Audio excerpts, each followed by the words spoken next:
Welcome back to CBS This Morning. I'm Gail Kay. And I'm Charlie Rose with Erica Hill. 20 years ago this weekend, parts of Los Angeles erupted in violence and bloodshed.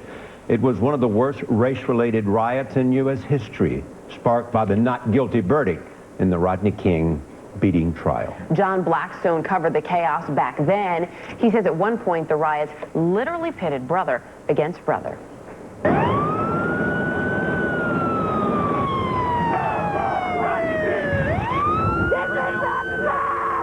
For 6 long days and nights, starting on April 29th, 1992, Los Angeles was a war zone. He's been shot. We need some help. He's been shot. These people are angry, and they have every right to be. 55 people died. 2,300 were injured. Property damage estimated at $1 billion. In the midst of the chaos, First AME, an African-American church, provided a sanctuary. There was a sense of despair, of hopelessness, anger, and a perception that African-American life was not valued in this community. That despair and anger had roots in a grainy video shot almost a year earlier. White police officers brutally beating a black motorist, Rodney King. 2 weeks after the King beating, a surveillance video showed a Korean shop owner shooting and killing a 15-year-old black girl. The shop owner was set free without jail time. Not guilty of the crime of assault. When the white policemen charged in the King beating were acquitted, South Central Los Angeles exploded. One intersection, the corner of Florence and Normandy, became infamous as the flashpoint where it all began. A picture taken by a New York Times photographer shows 2 men with video cameras recording as the violence unfolded. The men with the cameras were Tim Goldman and his half-brother, Terry Ellis.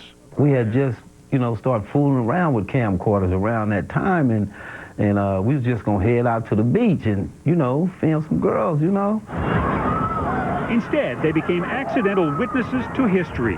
Their cameras were rolling as a local preacher prayed over one man severely beaten by the rioters. They captured the first brick being thrown into the window of truck driver Reginald Denny. Then Denny was pulled from his cab and beaten. Oh, look at that. Terrible. He suffered more than 90 skull fractures. Someone standing there taking a picture. All of a sudden, it was transformed into a war zone. That's what it looked like to me. Everything that happened in the riots in Los Angeles basically happened at that intersection. You had the looting, you had the arson, you had the beatings, you had shootings. Tim and Terry were as close as 2 brothers could be growing up. But then Tim went into the Air Force and Terry went into prison, serving 2.5 years for drug offenses. The day of the riots, they headed down different paths again. As Tim was shooting, he caught his brother on tape, running into a liquor store to join in the looting himself. Well, they called it looting. I never knew what it was, but I'm like, I might as well give me some beer. No, I didn't scold him for it, but, that was something I wouldn't have done. The tension got even worse after authorities confiscated the videos, and Tim, under subpoena, testified against his neighbors. Oh, I worried about the safety of my family. There were threats, and I know that what I did was surrendering the tapes or even taping the tapes was the cause of the threats. 19 years ago, Terry was interviewed by ABC News, angry that his brother's action put his own life in danger. People were sitting out in front of the house with guns, waiting for me and my brother. I didn't like that. Tim fled L.A. for Florida, where he's lived ever since. The two had never returned together to the corner of Florence and Normandy until we asked them to meet there this week. This is the first time that I've been back on this intersection together in 20 years. Tim is happy he can return to a neighborhood and a brother changed enough to welcome him back. I felt really good today coming back and even going on the street I grew up on, and all the friends that I've known 40 years, were coming out greeting me. Terry says he barely recognizes the man he was 20 years ago. He credits his transformation to coming back to the church, First AME, where he now serves as an usher. Today, he's able to see a brighter future for himself and his family. One of his daughters, the little girl in purple, sings in the youth choir. Another just won a full scholarship to USC and hopes to be a judge. Man, it's beautiful. It's beautiful. My heart is just so overwhelmed. He has a big heart. He's kind. He's gentle.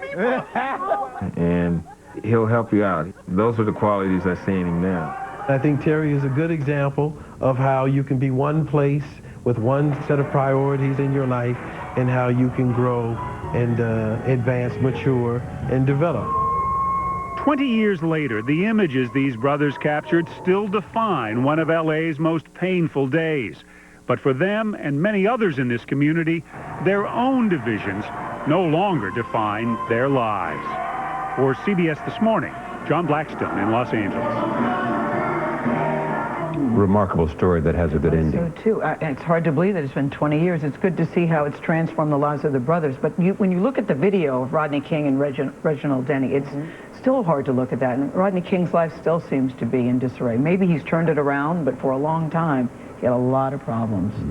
So that was a painful day. A lot still lingering from that period. For sure. It is 8:07. Here's a check now of your local weather.